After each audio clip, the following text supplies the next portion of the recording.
those are specifically for harvest, for food safety regulations and whatnot.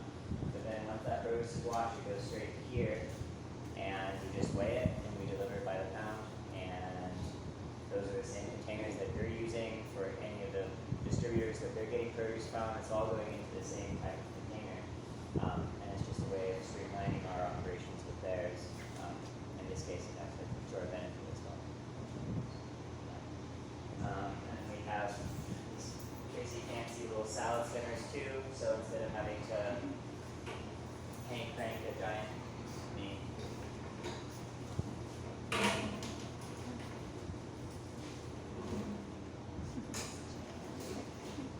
Locked So, in. yeah.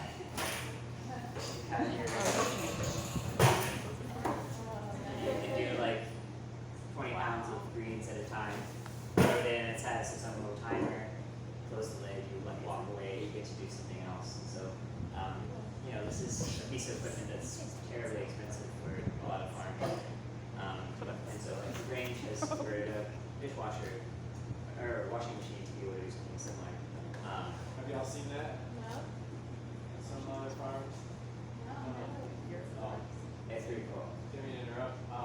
But it's like very similar, probably like the same manufacturer that makes the motor, or something like that.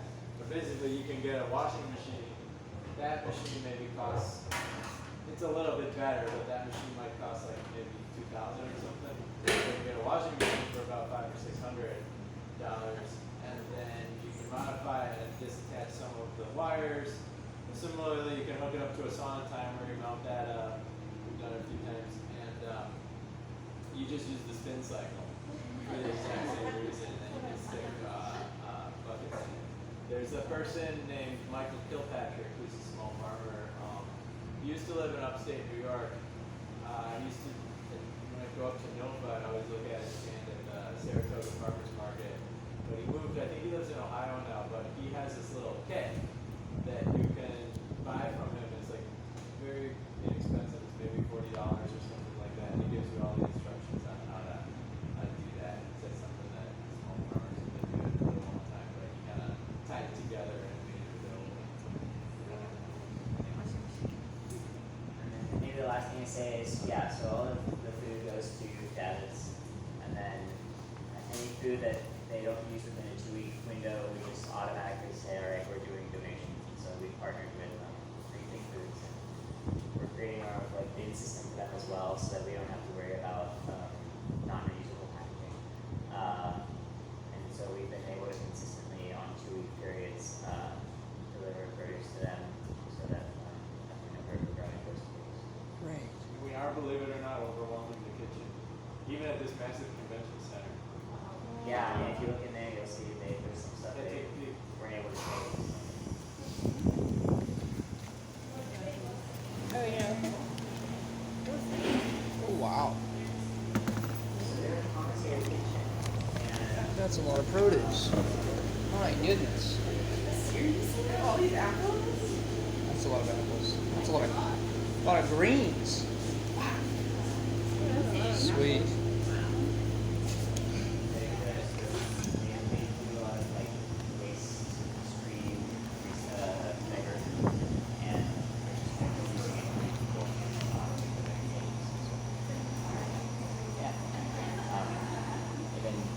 chill and really great. Like they have their own truck and they come and they pick up, and it's been really, really amazing. This is your donation partner? What's their name? Rethink? Rethink Foods? Yeah. And they're just NYC. I believe so, yeah. Their offices are in like or Kitchen 2 is in Fidei, and What's Fidei? financial district. Oh, okay. Yeah. Gotcha. Oh, yeah. Yeah. Can you still show us your B and B five? Oh, yeah, of course. Yeah. Well, on this way. Oh, yeah. So all the produce in there is just from the roof here, the garden?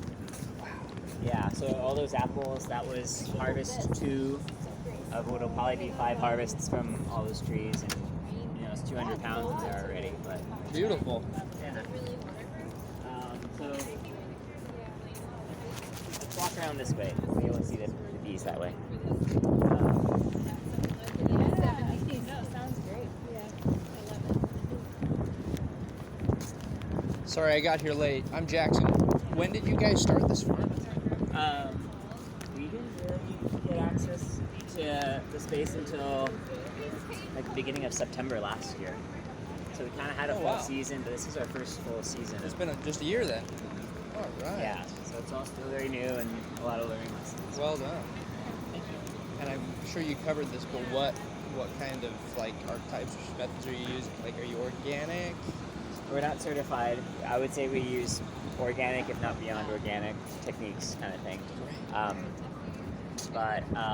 Yeah, our primary inputs, if any, are for fertilizers are organic, and then we mulch with compost, and that's our primary source of ongoing fertility. Perfect. We don't really till the soil ever if need be. Really? Yeah. So to terminate crops, we're either cutting out at soil level, or we're using these tarps over a 2-week period. They'll just kill the crop, and then we're able to break out the debris and keep going from there. Keeping the soil health intact. I love that. Yeah, our primary focus is. What's your name? Orion. Orion. I'm Yeah. Jackson. Yeah. Nice to meet you. Yeah. I'll let you talk about the bees if you want. They're stupid. No, yeah, they're decently benign. I mean, they've been angry at points, and like one of our team members got stung before. It's usually when the beekeeper is around that they kind of, I think they know. They know. Not you. Yeah. But what's kind of fun about bees is, I don't know if you know this or not, they'll bump you first. If you're paying attention to your body when you're around them, they'll run into you as sort of a warning before you even try to sting you. So there have been plenty of times where I've been like working in the compost system and I've been feeling them around. I'm like, all right, I understand. Like for some reason they're a little agitated. I'll come back and do compost later on. And that's sort of like their unofficial way of letting me know that, you know, I'm close to this. Wow.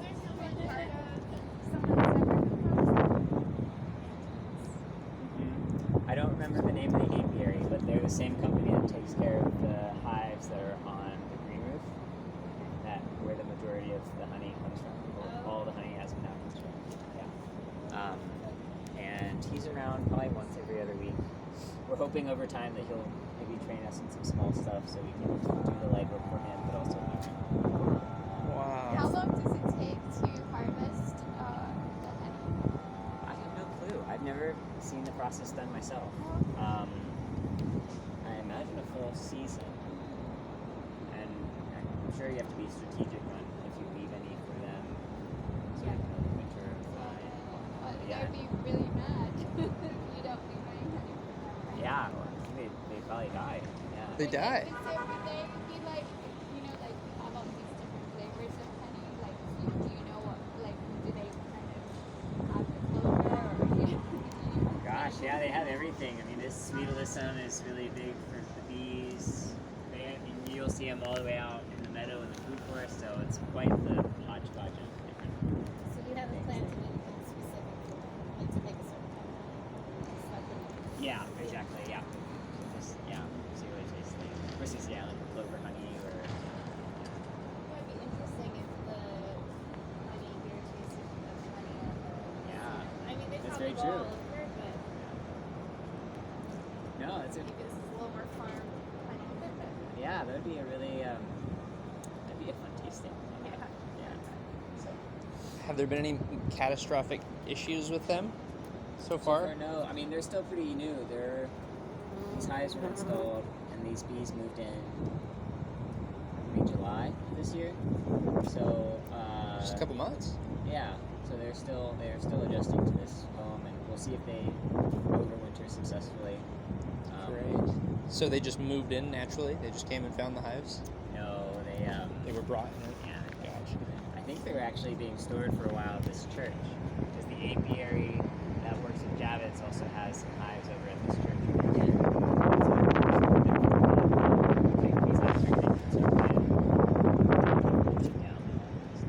And I guess maybe the last thing to mention is this is our compost system, but it's a method called static aerated pile, or it's like forced air. And so Forced air?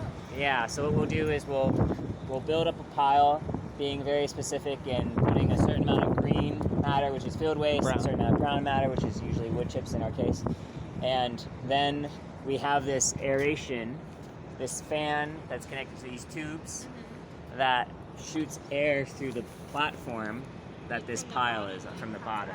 Yeah, exactly. And so the air percolates up, and you run the fan for a couple of minutes for like periods throughout the day.